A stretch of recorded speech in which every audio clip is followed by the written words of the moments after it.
ذلك بأنهم اتبعوا ما أسخط الله وكرهوا رضوانه فأحبط أعمالهم أم حسب الذين في قلوبهم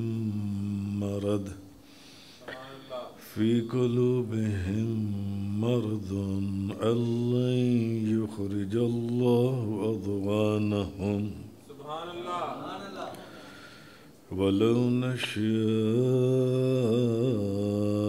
لأريناكهم فلعرفتهم بسيماهم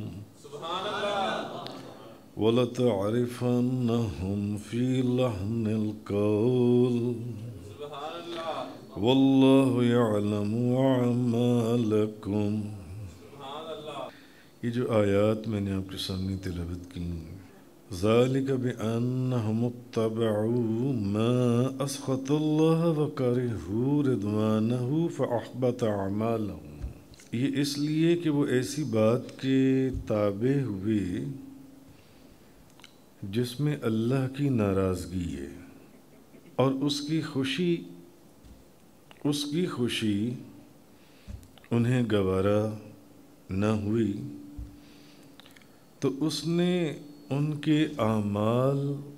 اکارت کر دیے۔ کن کے؟ کہ جو لوگ کسی ایسی بات کے پیچھے پڑ گئے، کسی ایسی بات کو کرنے لگ گئے، ایسی بات جس میں اللہ کی ناراضگی ہے، کیونکہ انہیں یہ وہ لوگ ہیں جن کو اللہ کی خوشی گوارا ہی نہیں ہے۔ یہ سوچنے کی بات ہے کہ اللہ تعالی ہمیں ایسے لوگوں کے سرکل سے محفوظ فرمائے۔ یہ وہ لوگ ہیں جنہوں نے جو ایسی بات کے پیچھے پڑ گئے جس میں اللہ کی ناراضگی ہے اور اس کی خوشی انہیں گوارا نہیں۔ ظاہر ہے وہ اللہ کی خوشی میں رضامند کہاں ہوں گے؟ وہ تو اس بات کے پیچھے پڑ گئے الٹا جس میں اللہ کی ناراضگی ہے۔ تو اللہ پاک نے فرمایا فَأَحْبَطَ أَعْمَالَهُمْ، تو اس نے ان کے اعمال جو ہیں وہ اکارت کر دیے، ان کے اعمال ختم ہو گئے۔ أَمْ حَسِبَ الَّذِينَ فِي قُلُوبِهِمْ مَرَضٌ أَن لَّن يُخْرِجَ اللَّهُ أَضْغَانَهُمْ، جن کے دلوں میں بیماری ہے، قرآن ہے، اور وہ اس گھمنڈ میں ہیں یا اس خیال میں ہیں، بڑا تکبر ہے ان لوگوں کے اندر۔ ظاہر ہے جن کے نزدیک اللہ کی خوشی کی کوئی ویلیو ہی نہیں ہے، معاذ اللہ، جو لوگ اللہ کی ناراضگی والی بات کرتے ہیں، وہ لوگ تو ان کے دلوں میں بیماری ہے اور بڑا تکبر، غرور، بڑا گھمنڈ ہے۔ تو اللہ ان کا جو چھپا ہوا بیر ہے نا، بیر، دشمنی، وہ اس گھمنڈ میں ہے کہ وہ اللہ ان کی اس جو چھپی ہوئی دشمنی ہے ان کو ظاہر نہیں فرمائے گا۔ وہ اس تکبر میں، اللہ کو نہیں پتہ چلے گا وہ کیا کر رہے ہیں، وہ جو کام کر رہے ہیں اللہ کو کیا پتہ، معاذ اللہ۔ وَلَوْ نَشَاءُ لَأَرَيْنَاكَهُمْ فَلَعَرَفْتَهُمْ بِسِيمَاهُمْ، اور اگر ہم چاہیں تو تمہیں ان کو دکھائیں کہ تم ان کو ان کی صورت سے پہچان لو گے، پہچان لو گے۔ وَلَتَعْرِفَنَّهُمْ فِي لَحْنِ الْقَوْلِ، اور ضرور تم انہیں بات کے اسلوب میں بھی پہچان لو گے۔ ان کی باتیں ہی ایسی ہیں، ان کی باتیں ہی ایسی ہیں کہ تم ان کو ان کی صورت سے بھی پہچان لو گے، تم ان کو ان کی باتوں سے بھی پہچان لو گے۔ واللہ یعلم اعمالکم، اور اللہ تمہارے عمل جانتا ہے۔ تم جو کرنے لگے ہوئے ہو نا،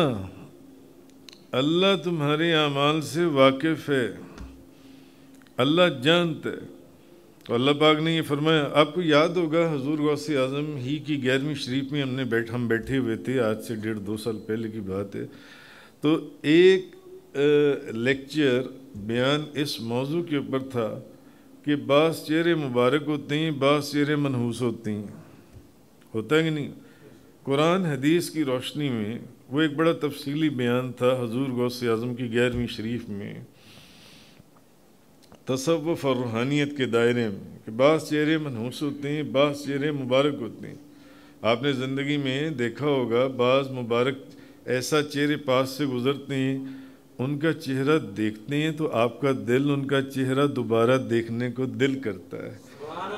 اندر سے آواز آتی ہے، یار بڑا مبارک چہرہ ہے، بڑا مبارک چہرہ۔ بعض چہرے آپ زندگی میں دیکھتے ہوں گے جب بات بڑے منحوس چہرے ہوتے ہیں، دل سے ایک راحت سی محسوس ہوتی ہے، ایک آواز، یہ بڑا منحوس چہرہ ہے۔ اللہ پاک نے فرمایا تو جن کے دلوں میں بیماری ہے وہ شاید اس گھمنڈ میں ہے کہ اللہ ان کے چھپے پر جو چھپا ہوا ان کا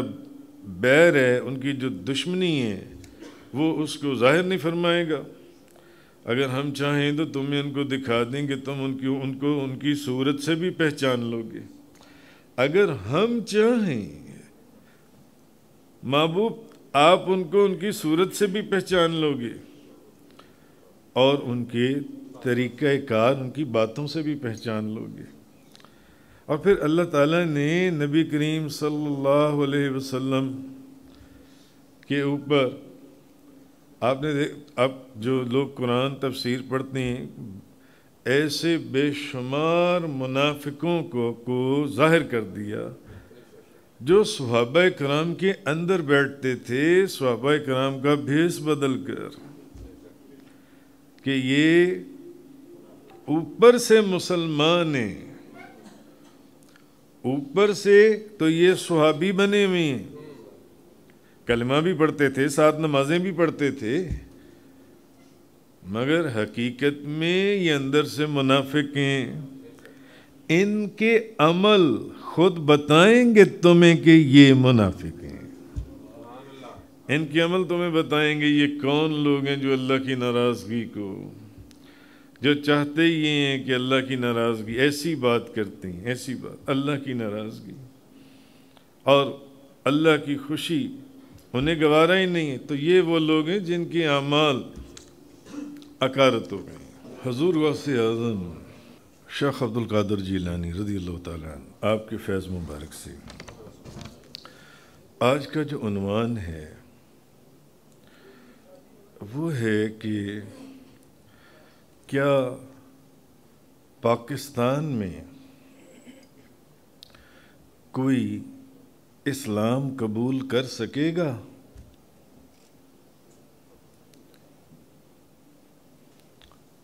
حافظ صاحب نے ہاتھ اٹھا دیا، انہوں نے کہا نہیں۔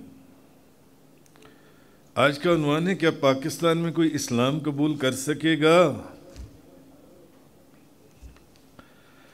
اصل میں ابھی 2-3 دن پہلے نا بیان تھا کچھ اور، آپ جانتے ہیں حضور غوث اعظم کا سارا بیان چلتا ہے، تو میری نظر سے 13 سپتمبر کا جو ہے نا، 13 سپتمبر کا جنگ اخبار کے اندر ایک انصار عباسی کوئی کالم نگار ہیں، ان کا ایک آرٹیکل میری نظر سے گزرا، جنگ اخبار کے اندر میں نے ان کا آرٹیکل پڑھا، 2-3 دفعہ پڑھا میں نے وہ آرٹیکل جن سے. تو وہ آرٹیکل پڑھ کر آپ یقین جانیے کہ مجھے تو سمجھ نہیں آتی تھی کہ مولا کریم یہ پاکستان جیسے ملک میں جو اسلام کے نام کے اوپر حاصل کیا گیا، اس ملک کے اندر کیا ہو رہا ہے. وہ انصار عباسی صاحب اپنے اس آرٹیکل کے اندر لکھتے ہیں، 13 سپتمبر کا جنگ آپ لوگوں کے گھروں میں آتا ہوگا، آپ لوگ دیکھ سکتے ہیں، پڑھ سکتے ہیں. وہ اس میں فرماتی ہیں کہ کہتی ہیں کہ مجھے نا واٹس ایپ کے ذریعے کچھ ایسے پیغامات ملے جن سے ہیں کہ پاکستان میں اسلام کو قبول کرنے کو جرم بنانے کے لیے قانون سازی پر کام ہو رہا ہے. پاکستان میں اسلام قبول کرنے کو جرم بنانے کے لیے کہ اسلام کا قبول کرنا یہ ایک جرم ہے، اس قانون سازی کے اوپر کام ہو رہا ہے پاکستان کے اندر. تو انہوں نے کہا کہ میں نے سوچا کہ یہ کیسے ممکن ہو سکتا ہے، مگر حکومتی جو ذرائع ہیں مجھے ان سے جب میں نے رابطہ کیا تو مجھے پتہ چلا کہ یہ تو بالکل سچ ہے کہ پاکستان میں اسلام قبول کرنے کو جرم بنانے کے لیے قانون سازی پر کام ہو رہا ہے، کہ اس کا قانون بنایا جا رہا ہے کہ جو بندہ اسلام قبول کرے یہ تو اس کے اوپر جان سے. تو انہوں نے کہا بالکل ایسا ہے. تو مذہبی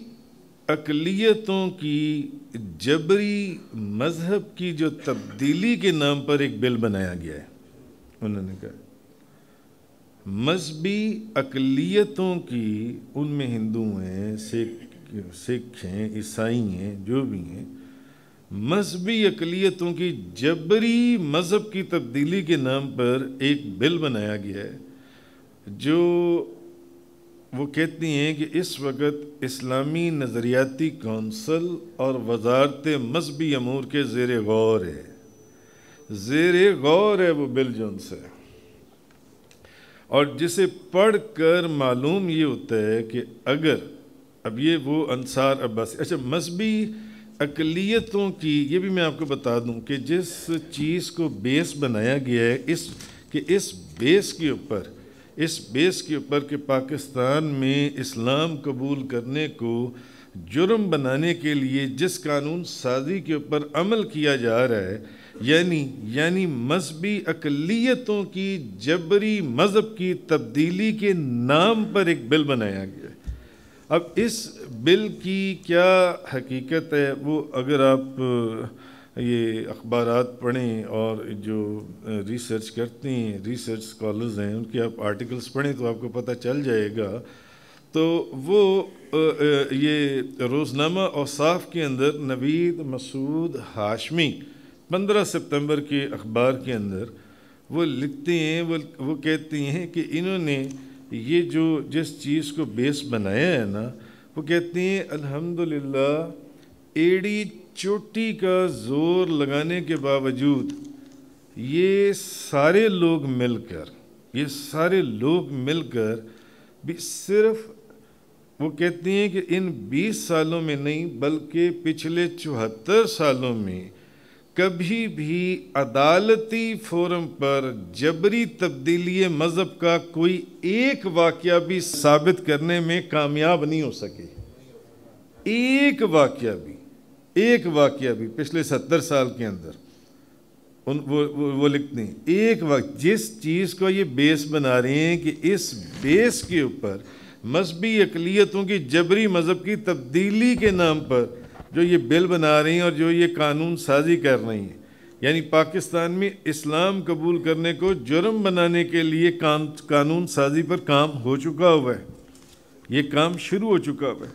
تو وہ کہتے ہیں نوید مسعود ہاشمی روزنامہ اوصاف کے اندر وہ بندہ لکھتا ہے، وہ کہتا ہے کہ ان صرف 20 سالوں میں نہیں، پچھلے 75 سال 74 سالوں میں کسی بھی عدالتی فورم پر جبری تبدیلی مذہب کا کوئی ایک واقعہ بھی ثابت کرنے میں یہ لوگ کامیاب نہیں ہو سکے۔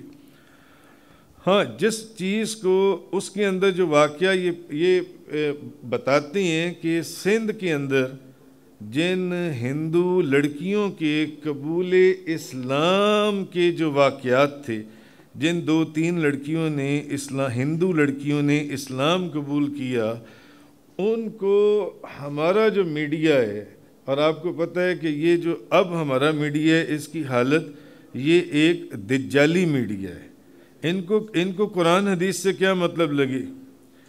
تو وہ لکھتا ہے کہ اس میڈیا نے جو ہے بجائے اپنے ملک اسلام کو دیکھنے کی بجائے بھارتی جو انڈیا کا جو پروپیگنڈا تھا، انہوں نے اس کو دوام بخشتے ہوئے وہ لکھتا ہے جبری تبدیلی مذہب کے ساتھ جوڑنے کی کوشش کی، تاکہ بنیاد بنائی جائے نا، تاکہ کوئی تو بنیاد بنانی ہے نا کہ بھئی اس وجہ سے ہم یہ قانون بنانے جا رہے ہیں۔ تو اس کے ساتھ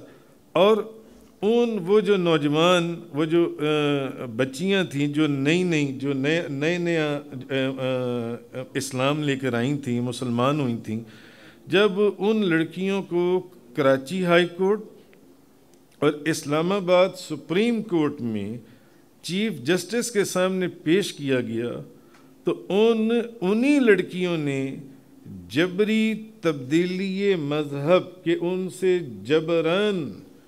اسلام قبول کروایا گیا ہے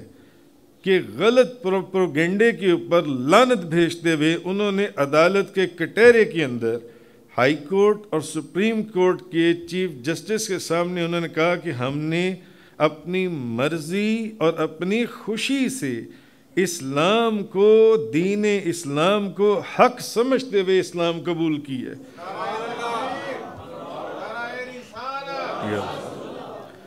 ہم نے اپنی مرضی، اپنی خوشی سے دین اسلام کو حق سمجھتے ہوئے اسلام قبول کی ہے۔ ہمیں نہ تو کسی نے ورگلایا ہے، نہ ہمیں کسی نے ڈرایا ہے، نہ ہمیں کسی نے لالچ دیا ہے۔ ان لڑکیوں نے ہائی کورٹ اور سپریم کورٹ کے چیف جسٹس کے سامنے یہ بات کی، ججوں کے سامنے انہوں نے یہ بات کی، مگر اب حقیقت کچھ اور ہے اور پکچر کچھ اور دکھائی جا رہی ہے کہ جی جبری، اور انہوں نے حلفاً کہا ہے، انہوں نے کہا کہ نہیں، انہوں نے کہا ہم لعنت بھیجتے ہیں اس پروپیگنڈے کے اوپر، یہ جو میڈیا پروپیگنڈا کر رہا ہے کہ ہمیں زبردستی اسلام قبول کروایا گیا ہے۔ انہوں نے کہا نہ ہمیں کسی نے ڈرایا ہے، نہ ہمیں کسی نے دھمکایا ہے، نہ ہمارے پر کوئی پریشر ہے، نہ ہمیں کسی نے ورگلایا ہے، ہم نے تو خود اسلام قبول کیا ہے اپنی مرضی سے جون سے، کہ یہ دین اسلام ایک حق مذہب ہے جون سے، اس لیے ہم نے قبول کیا ہے۔ تو بہرحال وہ لکھتا ہے کہ کئی دفعہ ان لڑکیوں کو عدالت سے دارالامان منتقل کر کے وہاں بار بار ان لڑکیوں جو اسلام قبول کر چکی ہوئی تھیں، دارالامان میں ان کو منتقل کر کے وہاں ان لڑکیوں کے جو والدین تھے اور ان کے دیگر رشتہ داروں سے ملاقات کا بار بار اہتمام کیا گیا، بار بار۔ اچھا مجھے ایک بات بتائیں، ایک بندہ جو اپنا ہندو مذہب چھوڑ کر کلمہ پڑھ کر مسلمان ہو گیا تو ظاہر ہے شروع میں کچھ عرصہ کچھ حالات ایسے ہوتے ہیں کہ کیا وہ واپس اپنے ماں باپ کے یا رشتہ داروں کے یا دوست احباب رشتہ داروں میں جا سکتا ہے؟ بھئی وہ تو اس کو جوتیاں ماریں گے، وہ تو اس کو ماریں گے پکڑ کر، یا کوئی ظلم کریں گے اور مجبور کریں گے کہ اسلام کو چھوڑ دو، مگر بار بار ان کو دارالامان میں بھیجا گیا اور ان کے رشتہ داروں سے اور ان کے ماں باپ سے ملاقاتیں کروائیں گی۔ اور وہ لکھتا ہے یہ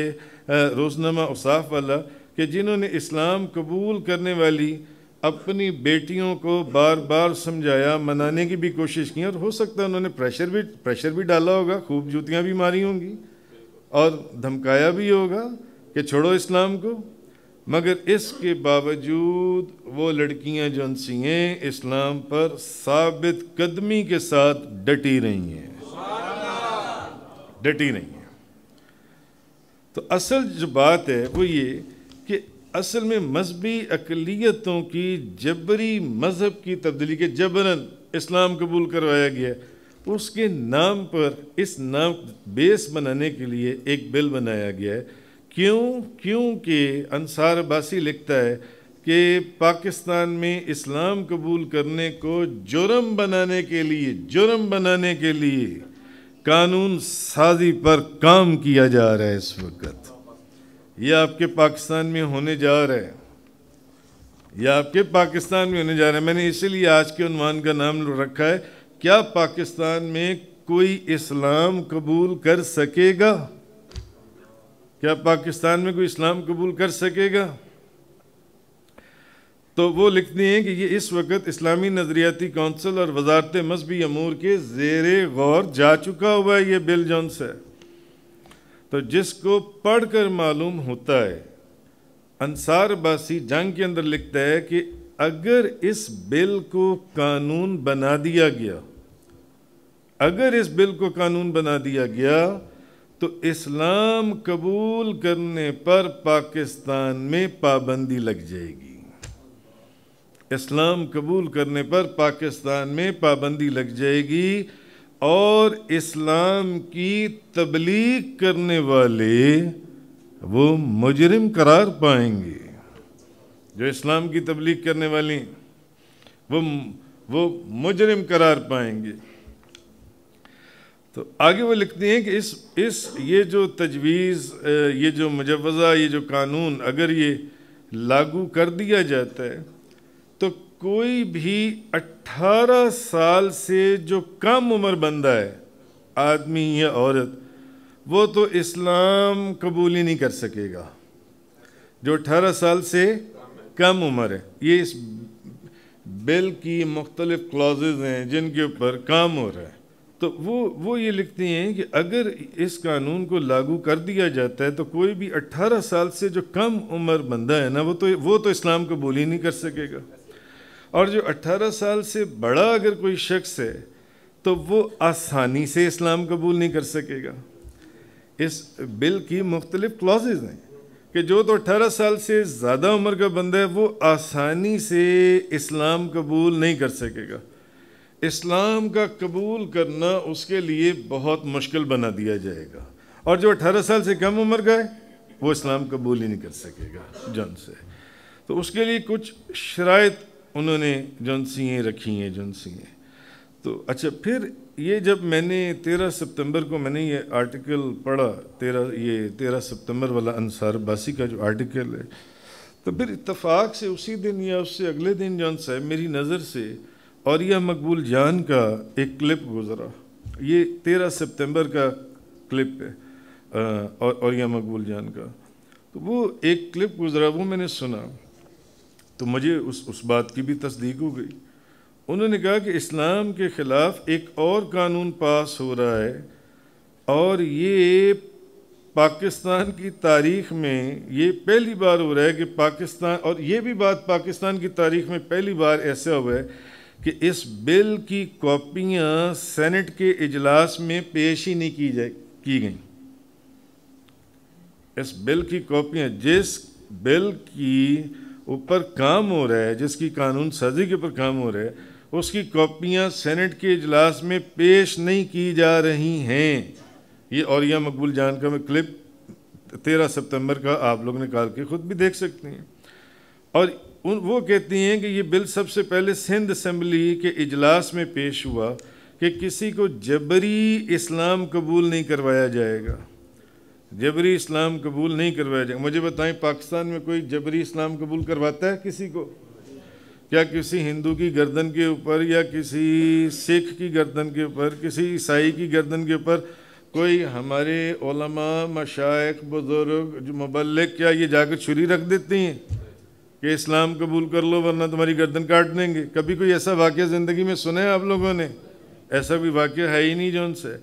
تو اوریہ مقبول جان کہتا ہے کہ یہ بل سب سے پہلے سندھ اسمبلی کے اجلاس میں پیش ہوا کہ کسی کو جبری اسلام قبول نہیں کرایا جائے گا۔ بات پھر وہی ہے کہ بیس ایک بنائی جا رہی ہے، اسلام کو ختم کرنے کا ایک ایجنڈا ہے جون سا ہے، تو جس کے حق میں وہ کہتے ہیں کہ میں بھی ہوں، کیونکہ دین میں تو جبر ہے ہی نہیں، مگر وہ کہتے ہیں کہ ابھی ہمیں اختلاف اس بات میں ہے کہ اب اس کے مطابق، اس بل کے مطابق اسلام قبول کرنے کے لیے جو شرائط رکھی گئی ہیں وہ سن کر بندہ حیران ہو جاتا ہے، اور وہ شرائط یہ ہیں کہ کوئی بھی غیر مسلم جو بچہ نہیں ہے، 18 سال سے زیادہ عمر والا شخص، کوئی بھی غیر مسلم جو بچہ نہیں، 18 سال سے زیادہ عمر والا شخص، یعنی اگر 13 سال کا بچہ غیر مذہب سے اسلام قبول کرنا چاہے گا تو وہ اسلام قبول کر سکتا ہی نہیں ہے۔ 18 سال سے کم عمر کا جو بندہ ہے وہ یا بچہ ہے یا نوجوان ہے، وہ اسلام قبول کر سکتا ہی نہیں ہے، اور اگر کر لے گا اور یہ بل پاس ہو جاتا ہے تو ہمارا قانون اس کو مسلمان مانے گا ہی نہیں، ہمارا قانون اس کو مسلمان مانے گا ہی نہیں۔ تو یعنی اب اس میں ایک چیز اور بھی ہے کہ اگر اس شخص کا باپ مسلمان ہو جاتا ہے، وہ 18 سال کی عمر سے زیادہ ہے، ابھی یہ علیحدہ بات ہے کہ اس کے اندر کیسی مشکلات اور پیچیدگیاں پیدا کر دی گئی ہیں کہ جو 18 سال سے اوپر ہے وہ بھی آسانی سے اسلام قبول نہیں کر سکے گا، لیکن وہ اوریہ مقبول جان کہتی ہیں کہ پھر بھی اگر اس کے باوجود بھی باپ مسلمان ہو جاتا ہے تو وہ اپنے بچوں کو اسلام قبول کروا سکتا ہی نہیں، کیونکہ وہ تو 18 سال سے چھوٹے ہیں،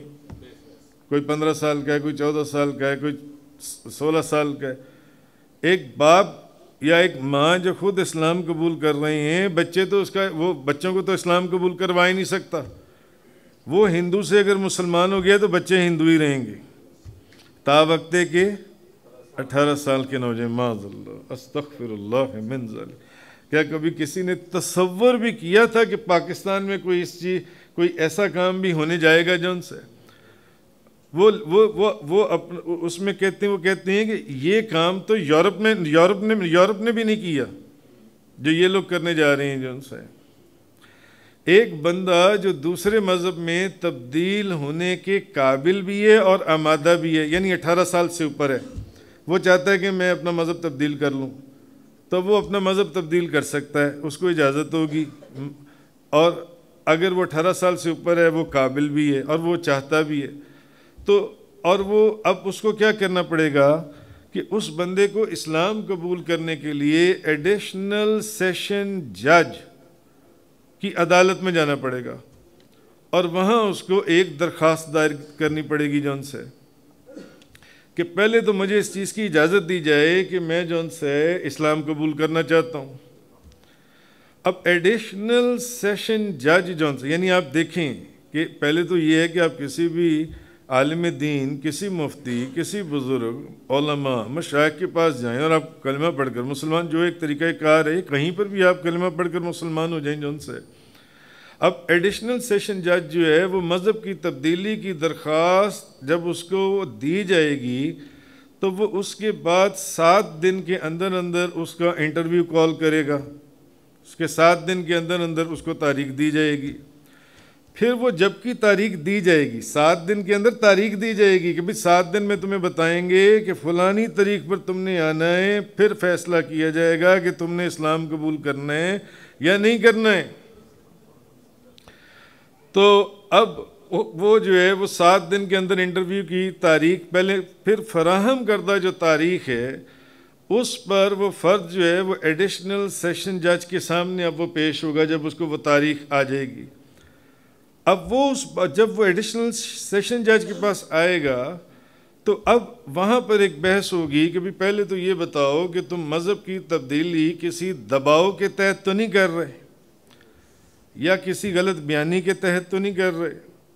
یا تمہیں زبردستی تو نہیں، جبری تو مذہب نہیں تبدیل تمہارا کروایا جا رہا ہے جون سے۔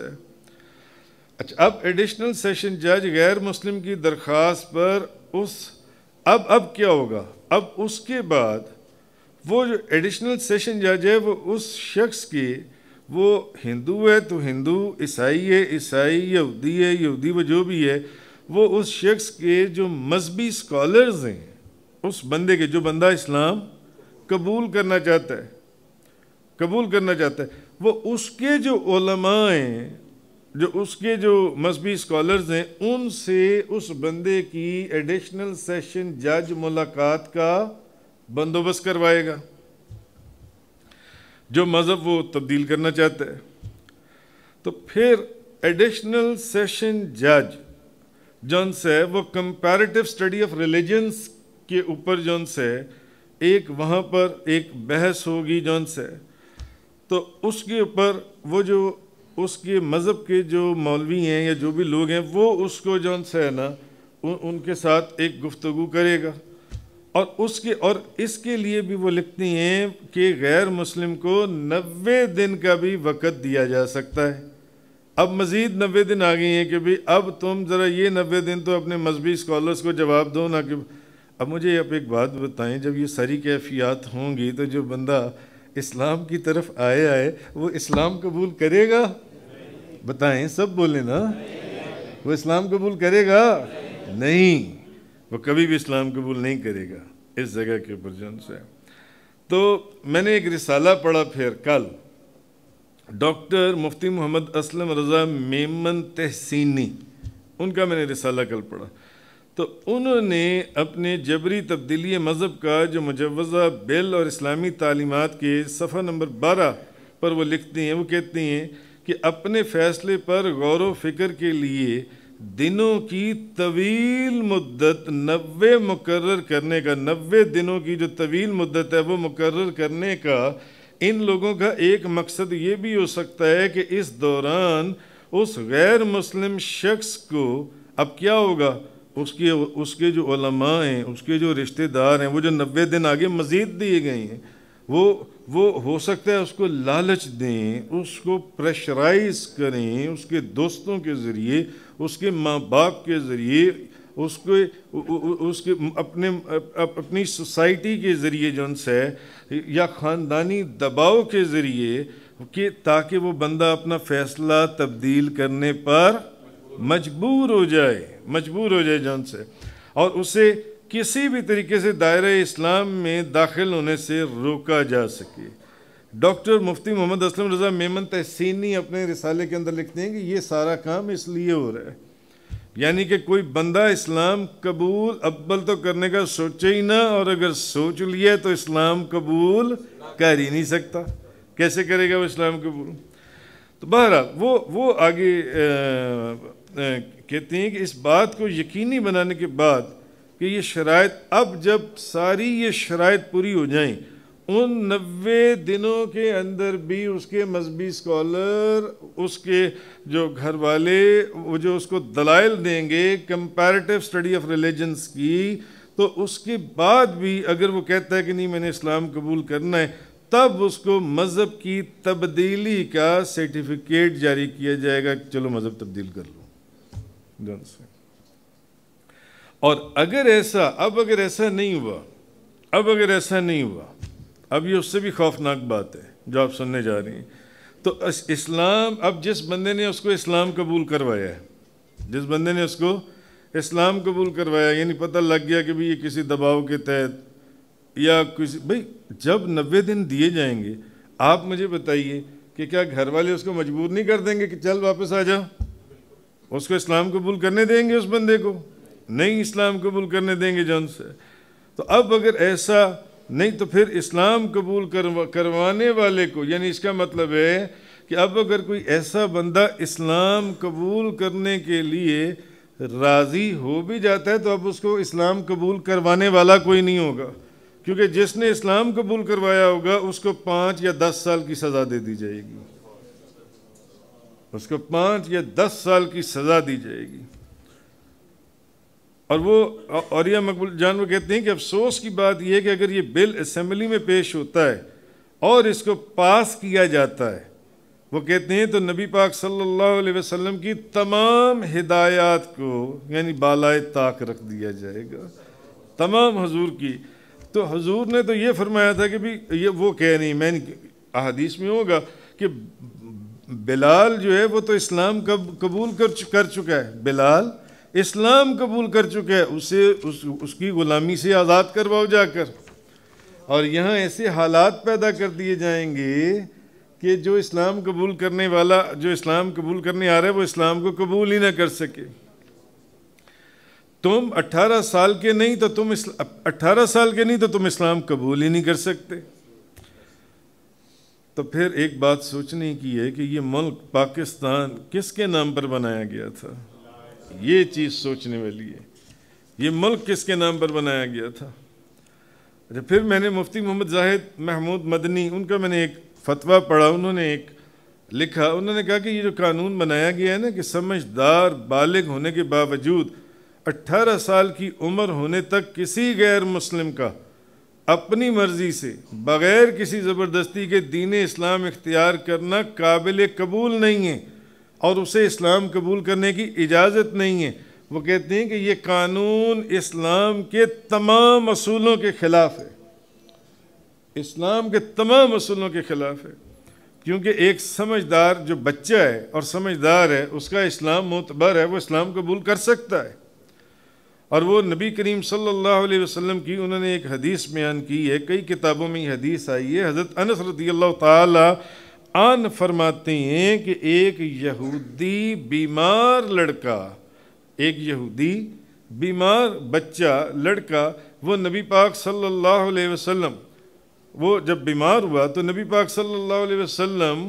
آپ اس کے پاس اس کی عیادت کے لیے گئے۔ اس یہودی، وہ جو بیمار بچہ تھا، جو ان سے نوجوان، اس کے سرہانے بیٹھ گئے اور اس سے فرمایا کہ دیکھو، نبی پاک صلی اللہ علیہ وسلم نے فرمایا تم نہ مسلمان ہو جاؤ، حضور نے فرمایا تم مسلمان ہو جاؤ۔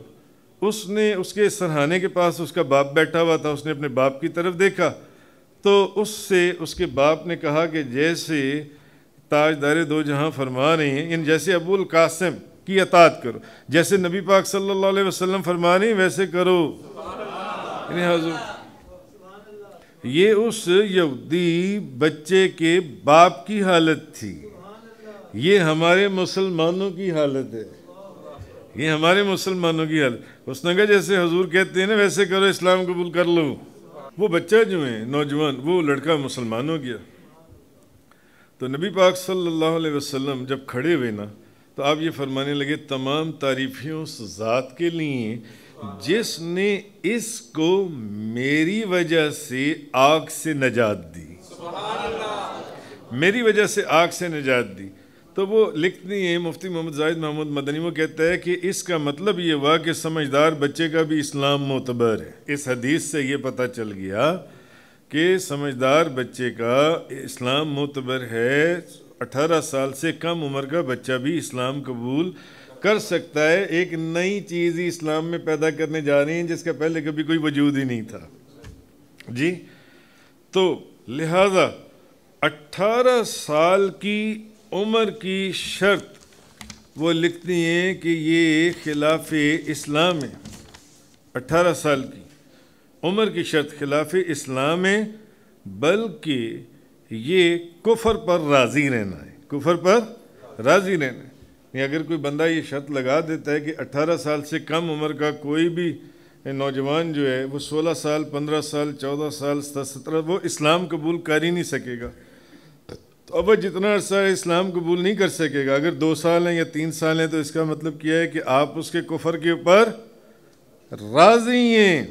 کہ یہ اتنا عرصہ اور اسلام قبول کرنے کی درخواست ہی نہ دے۔ اب بھی تو اسلام قبول کرنا ہی نہیں 18 سال کے بعد، وہ تو درخواستیں چلنی ہیں، وہ تو ابھی درخواستیں چلنی ہیں۔ تو اصل جو چیز ہے نا جو میں آپ سے عرض کرنا چاہ رہا ہوں وہ یہ کہ شرعی طور پر بل کی یہ جو شک یہ کہاں، میں تو کہتا ہوں یہ سارا بیلی منحوس ہے، کیونکہ دین اسلام میں لڑکی کے بالغ ہونے کی عمر کم از کم 9 سال، زیادہ سے زیادہ 15 سال، اور لڑکے کی بالغ ہونے کی کم از کم عمر 12 سال، زیادہ سے زیادہ 15 سال۔ اب لہٰذا اگر کوئی لڑکا یا لڑکی 15 سال کی عمر میں اگر وہ ہندو ہیں اور ہندو مذہب وہ جن لڑکیوں کے اوپر یہ جن کی بنیاد بنا کر اس معاملے پر قانون سازی کرنے کا کام شروع ہو چکا ہوا ہے، اگر وہ کہ جی ان ہندو لڑکیوں سے جبری اسلام قبول کروایا گیا، حالانکہ انہوں نے عدالت میں کہا کہ نہیں، ہم نے جبری اسلام قبول، ہم نے تو اپنی مرضی سے اسلام قبول کیا ہے جو ان سے ہے. تو اب اگر کوئی لڑکا یا لڑکی 15 سال کی عمر میں ہندو مذہب چھوڑ کر وہ مسلمان ہو جائے، تو اس بل کی روح سے اگر کوئی 15 سال کی عمر میں ہندو مذہب چھوڑ کر مسلمان ہو جائے، تو اس بل کی روح سے اسے 3 سال تک جبری طور پر ہندو مذہب پر قائم رکھا جائے گا. استغفر اللہ من ذالک. یعنی اگر کوئی 15 سال کی عمر میں تو 3 سال تک، کوئی 14 سال کی عمر میں تو 4 سال، 13 سال کی عمر میں تو 5 سال. اگر کوئی کلمہ پڑھ کر مسلمان ہو جائے تو پھر، اور یہ بل پاس ہو جاتا ہے، تو پھر اس بل کی روح سے اسے 3، 4، 5، 6 سال جبری طور پر ہندو مذہب کے پر قائم رکھا جائے گا. تو کیا ایک مسلمان کو جبراً ہندو بنانا، یہ ہندو بنانے کا مطلب نہیں ہے یہ جو کام ہو رہا ہے جو ان سے؟ تو کہنے کا مطلب یہ، اور دوسری یہ بھی ایک چیز ہے، اسی سے یہ چیزیں نکلتی ہیں کہ اب جو بندہ پھر اس شخص کا نکاح پڑھائے یا اس کا مذہب تبدیل کروائے، تو وہ جون سے اس کے لیے 5 یا 10 یا 3 جتنے بھی سالوں کی جو سزا رکھی گئی ہے جون سے، اس سے کیا ہوگا؟ یہ تو کچھ سائیڈ ایفیکٹس تھے نا. اگر کوئی ہندو یا عیسائی عورت کوئی ہندو یا عیسائی عورت اسلام قبول کر لے، تو اس کی عزت اور آبرو کی حفاظت، اب وہ اسلام قبول کر چکی ہے تو ہماری ذمہ داری ہے نا اس کی عزت اور آبرو کی جون سی ہے. اسلام کی اب ذمہ داری ہے نا، اس شریعت کی ذمہ داری ہے نا، تو اس کی عزت اور آبرو کی حفاظت یا اس کو پریشانیوں سے بچانے کے لیے کہ بھئی کوئی اس کو مار ہی نہ دے، کوئی اور معاملہ نہ ہو جائے.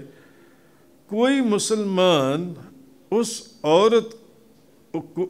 خود کو اس عورت سے نکاح کے لیے پیش کر سکتا ہے؟ نہیں. تو کسی نے اس کو کلمہ پڑھانا ہے، اسلام قبول کروانا؟ نہیں، کیونکہ سارے ہی اندر جائیں گے. جو نکاح کرے گا اور جو اس کو کلمہ پڑھائے گا، مسلمان کرے گا، سارے جیل میں جائیں گے. تو کہنے کا مقصد یہ، اصل چیز یہ ہے. تو یہ جو چیز میں نے آپ کی، اچھا ایک حدیث بھی ہے. حدیث میں ہے نبی کریم صلی اللہ علیہ وسلم آپ نے فرمایا کہ اگر کسی جگہ کے اوپر برائی ہو، کسی جگہ کے اوپر کوئی غلط کام ہو رہا ہے، تو جو بندہ اس برائی پر راضی ہو، ایگری ہو کہ بھی ہاں میں بھی اس برائی میں راضی ہوں، بھلے وہ وہاں پر موجود نہ بھی ہو، نبی پاک صلی اللہ علیہ وسلم نے فرمایا تو وہ ایسے ہی ہے جیسے وہ خود برائی کے پاس موجود تھا، وہ بھی اس میں موجود تھا. کیوں؟ بھلے وہ وہاں موجود نہیں تھا، وہ اس وقت اس میٹنگ میں نہیں تھا، اس مجلس میں نہیں تھا، اس نشست میں نہیں تھا، مگر وہ اس برائی کو اچھا جانتا تھا اور چاہتا تھا کہ ایسا ہو جائے یا ہو رہا ہے. تو حضور فرماتے ہیں کہ وہ خود موجود نہ بھی ہو تو وہ ایسے ہی ہے جیسے وہ خود برائی کے پاس موجود ہے اور وہ اس برائی کا حصہ ہے. وہ اس برائی کا حصہ ہے جو اس کو برا نہ جانے، جو اس کو برا نہ مانے، اور جو وہاں موجود ہو، اور جو وہاں یہ تو وہ بندہ تھا جو موجود بھی نہیں ہے مگر اس برائی کو اچھا جانتا ہے، تو وہ بھی اسی کا حصہ ہے. اور ایک وہ بندہ ہے جو وہاں بھلے موجود ہے مگر اس برائی سے راضی نہیں ہے، اس برائی سے راضی نہیں ہے. وہ اللہ کی ناراضگی کو جانتا ہے، اللہ کی ناراضگی کو سمجھتا ہے. تو وہ ایسے ہی ہے جیسے وہ موجود تھا ہی نہیں، بھلے وہ وہاں پر موجود تھا، وہ اس برائی کا کوئی حصہ نہیں ہے. نبی پاک صلی اللہ علیہ وسلم آپ نے فرمایا. اس لیے میں نے آپ کے سامنے یہ جو آیات تلاوت کی ہیں کہ ذالک بأنہم اتبعوا ما اسخط اللہ وکرہوا رضوانہ فاحبط اعمالہم، یہ اس لیے کہ وہ ایسی بات کو پسند کرتے ہیں، ایسی بات کو چاہتے ہیں جس میں اللہ کی ناراضگی ہے، اللہ کی ناراضگی ہے، اور اس کی خوشی انہیں گوارا ہی نہیں ہے. یہ کون لوگ ہیں جس کو اس کی خوشی گوارا نہیں ہے، اللہ کی ناراضگی؟ یہ وہ لوگ ہیں جن کے اعمال ختم کر دیے گئے. یہ وہ لوگ ہیں جن کے دلوں میں بیماری ہے، اور وہ یہ سمجھتی ہیں کہ اللہ ان کے چھپے بیر، جو چھپی ہوئی دشمنی ہے، وہ ظاہر نہیں فرمائے گا۔ ام حسب الذین فی قلوبہم مرض ان لن یخرج اللہ اضغانہم، کہ جو یہ سمجھتی ہیں کہ اللہ ان کی یہ جو چھپی ہوئی دشمنی ہے جو وہ کر رہے ہیں، اس کو ظاہر نہیں کرے گا، جن سے اس کو ظاہر نہیں کرے گا۔ اور اگر ہم چاہیں تو محبوب ہم تمہیں دکھا دیں کہ تم ان کی صورت سے پہچان لو، اور ان کو ان کی باتوں سے پہچان لو، ان کو ان کی باتوں سے پہچان لو جن سے۔ تو کہنے کی چیز یہ ہے کہ یہ چیز قرآن کریم سورۃ البقرہ، لا اکراہ فی الدین قد تبین الرشد من الغی فمن یکفر بالطاغوت ویؤمن باللہ فقد استمسک بالعروۃ الوثقی لا انفصام لہا واللہ سمیع علیم۔ بھئی دین میں تو کوئی زبردستی نہیں ہے، دین میں کوئی زبردستی نہیں ہے، یہ قرآن ہے، دین میں کوئی زبردستی نہیں ہے۔ کیونکہ بے شک خوب جدا ہو گئی نیک راہ گمراہی سے، تو جو شیطان کو نہ مانے اور اللہ پر ایمان لائے، اس نے بڑی محکم گرا تھامی جسے کبھی کھلنا نہیں، اور اللہ سنتا ہے اور جانتا ہے، اللہ سنتا ہے، سب سن رہا ہے، سب جان رہا ہے، سب دیکھ رہا ہے، سب دیکھتا ہے وہ جن سے۔ تو اب نبی کریم صلی اللہ علیہ وسلم نے، نبی پاک صلی اللہ علیہ وسلم نے، آپ نے جب یہودیوں کو مدینہ منورہ سے نکالا، یہودیوں کو مدینہ منورہ سے حضور نے نکالا، تو ایک انصاری صحابی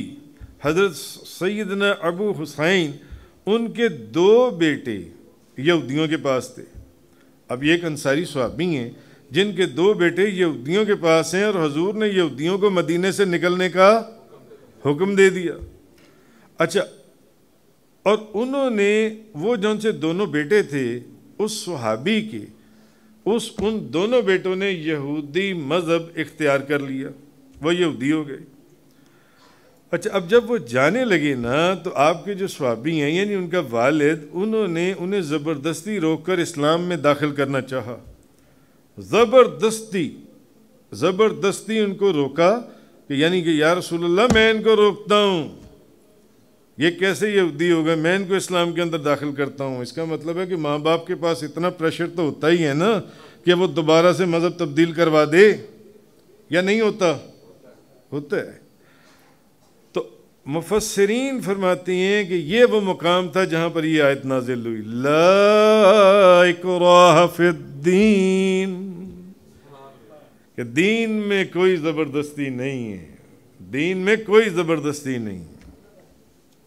اللہ تعالیٰ نے ہر شخص کو عقل اور شعور سے نوازا ہے، اور بتایا یہ جا رہا ہے کہ صراط مستقیم کی جو واضح رہنمائی بھی اللہ نے فرما دی ہے۔ اب کسی کو اختیار نہیں ہے کہ وہ مذہب کے معاملے میں اپنے خیالات کسی پر ٹھونسے اور زبردستی یا جبر اور زیادتی کے ساتھ اس شخص سے اس کا مذہب یا دین تبدیل کروائے، اس کا مذہب تبدیل کروائے۔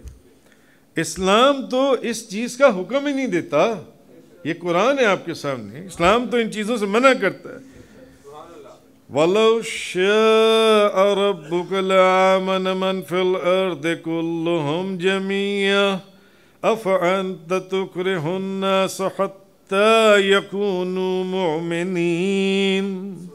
اور اگر تمہارا رب چاہتا زمین میں جتنے لوگ ہیں سب کے سب ایمان لے آتے، تو کیا تم لوگوں کو زبردستی کرو گے یہاں تک کہ وہ مسلمان ہو جائیں؟ زبردستی ان کو مسلمان کرو گے؟ یہ ہمارا دین ہے، یہ ہمارا دین ہے۔ تو کہنے کا مقصد یہ ہے کہ اچھا وہی رسالہ جو میں پڑھ لا نا، تو انہوں نے اس میں یہ بات لکھی، انہوں نے کہا کہ دیکھو اسپین اور ہندوستان، ان دونوں ملکوں کے اوپر صدیوں مسلمانوں نے حکمرانی کی ہے، اسپین کے اوپر اور ہندوستان کے اوپر۔ اور پھر جب ان دونوں ملکوں میں مسلمانوں کے اقتدار کا سورج غروب ہوا، مسلمانوں کا اقتدار ختم ہوا، تو دونوں ملکوں میں جن میں صدیوں مسلمانوں نے حکمرانی کی تھی، مسلمان اقلیت میں تھے، مسلمان اقلیت میں تھے، اور اقلیت میں اس لیے تھے کہ انہوں نے کبھی اپنے وزیروں، مشیروں اور عوام کو زبردستی اپنا مذہب تبدیل کرنے پر مجبور ہی نہیں کیا تھا۔ بات سمجھ آئیے آپ کو؟ اسی لیے تو مسلمان اسپین میں اور ہندوستان میں اس وقت اقلیت میں تھے جب ان کے ہاتھوں سے وہاں کی حکمرانیاں گئیں، کہ انہوں نے کبھی کسی کو زبردستی اپنا مذہب اختیار کرنے کے اوپر مجبور کیا ہی نہیں تھا مسلمانوں نے۔ تو یہ ہمارے اوپر کتنا بڑا ایک الزام ہے کہ ہم جبر کر کے اور زبردستی لوگوں سے اسلام قبول کرواتے ہیں۔ تو انہوں نے جبری تبدیلی مذہب کی پالیسی اگر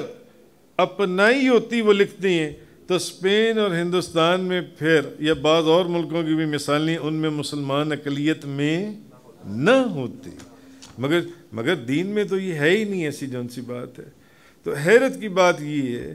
کہ اس طرح کا کوئی قانون جو ہے وہ اسلام کے خلاف، اس نوعیت کا کوئی قانون اسلام کے خلاف یورپ سمیت دنیا کے کسی بھی ملک میں نہیں ہے۔ جس جگہ کو اسلام کے نام پر حاصل کیا گیا، اس جگہ کے اوپر یہ قانون نافذ کرنے کا سوچا جا رہا ہے جون سے۔ پھر اسلام کے بننے والے ملک پاکستان میں، مگر سوچنے کی بات ہے، ذہن جاتا ہوگا کہ یہ سب کچھ پھر کس کے کہنے پر کیا جا رہا ہے؟ میرا تو خیال ہے یہ سب کچھ یہود و نصارہ کے کہنے پر ہو رہا ہے۔ یہ سب پیچھے یہود ہیں یا نصارہ ہیں۔ آپ کتابیں پڑھیں، یہ تو صدیوں سے کام شروع ہو چکا ہوا ہے اس ایجنڈے کے اوپر، یہود و نصارہ کے ایجنڈے کے اوپر، کہ اسلام کو ختم کرنا ہے، اسلام کو ختم کرنا ہے۔ حالانکہ وہ اپنے رسالے میں لکھتا ہے کہ تمام مہذب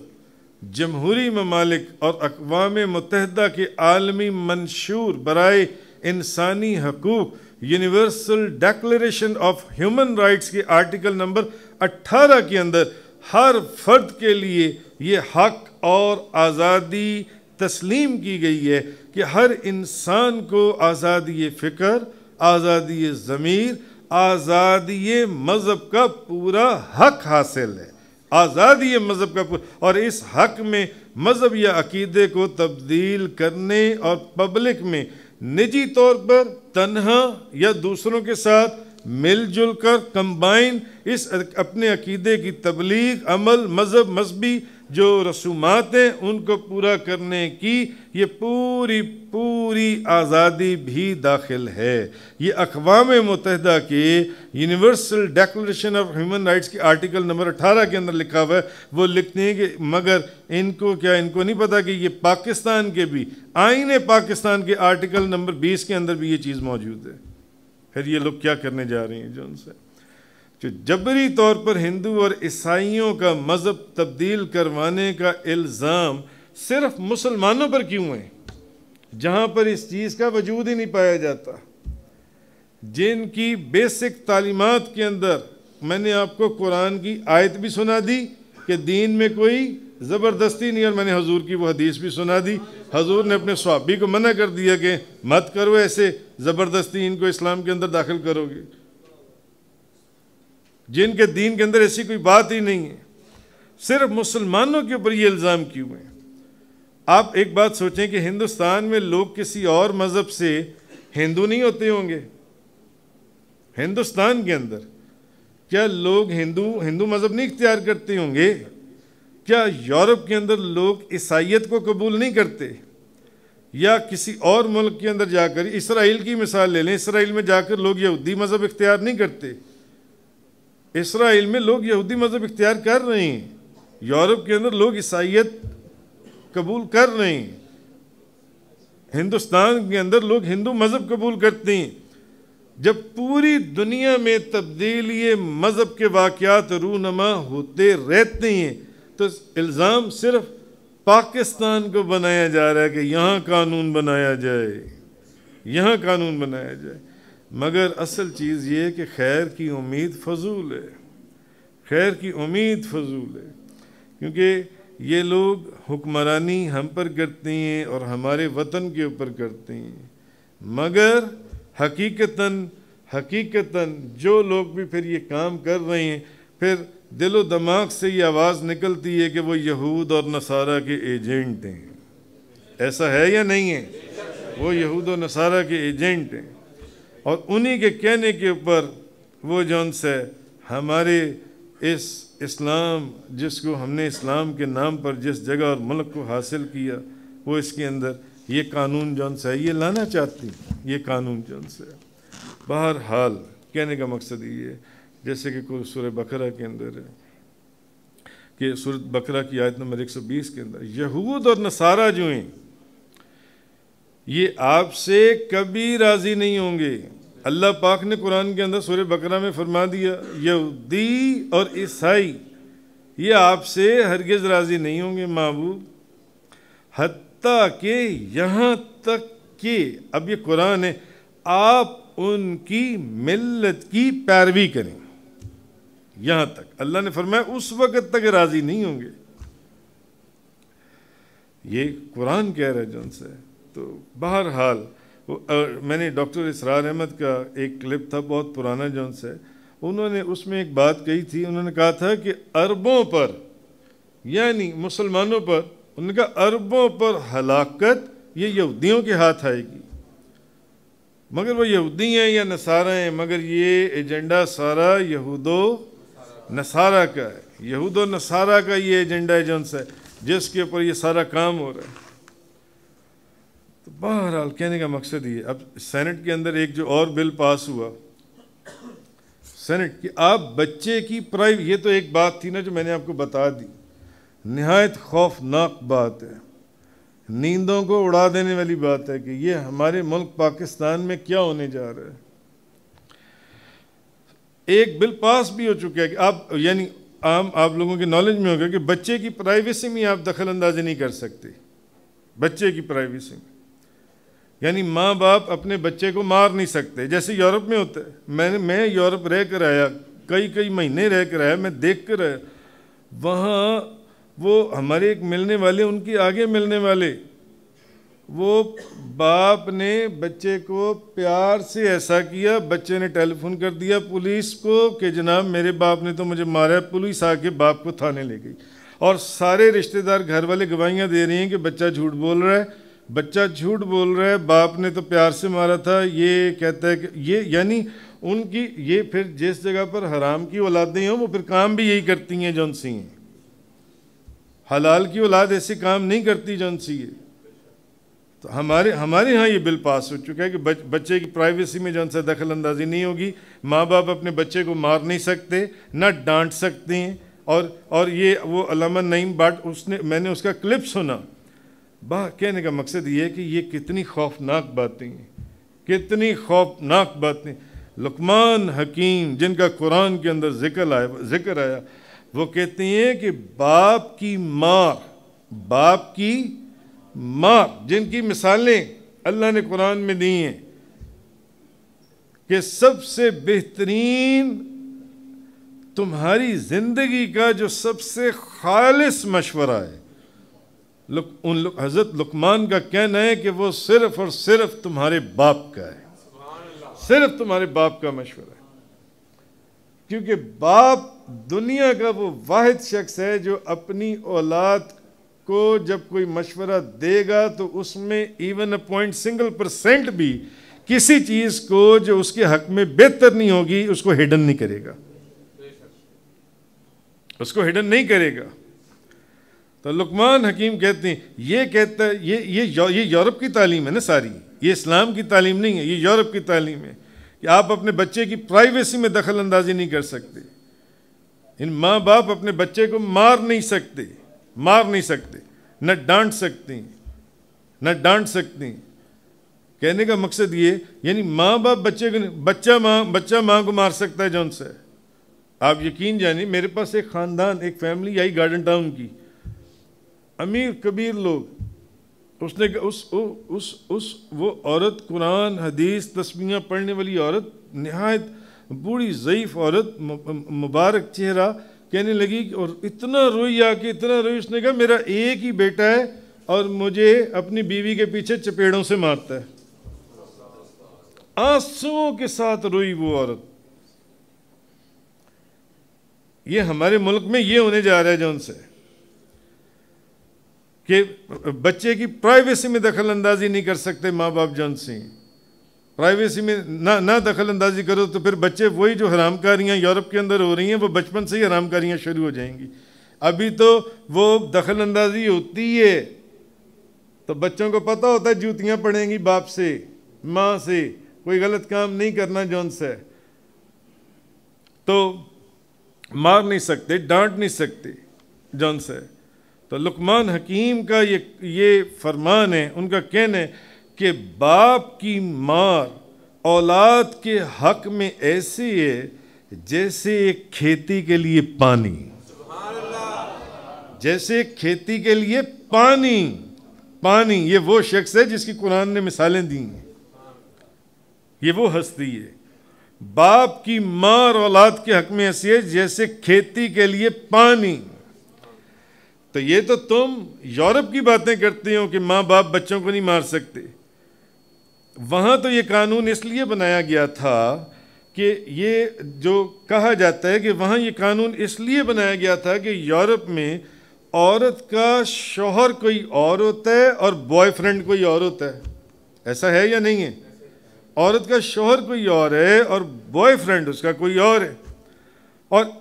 وہ بچوں کو اس لیے مارتے تھے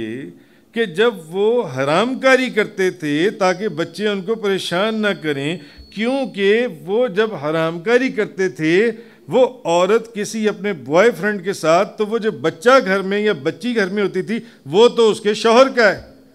تو وہ شور مچاتے تھے تو ان کو مارا جاتا تھا. تو پھر وہاں پر یہ قانون بنایا گیا تھا یورپ کے اندر جن سے. تو کہنے کا مقصد یہ ہے کہ یہ جو باتیں میں نے آج قرآن حدیث کی روشنی میں آپ کے سامنے رکھی ہیں، یہ وہ باتیں ہیں کہ ان باتوں کے بعد اس کا عنوان میں نے یہ رکھا، میں نے کہا کہ کیا پاکستان میں کوئی اسلام قبول کر سکے گا؟ یہ جو ساری ڈیٹیل میں نے آپ کے سامنے رکھی ہے، وہ سارے اخبارات اور وہ سارے کلپس کی بھی ڈیٹیل میں نے آپ کو دے دی ہے تاکہ آپ جا کے خود دیکھ لیں، سن لیں اور پڑھ لیں. بہرحال یہ تو بات تھی اصول کی جان سی ہے.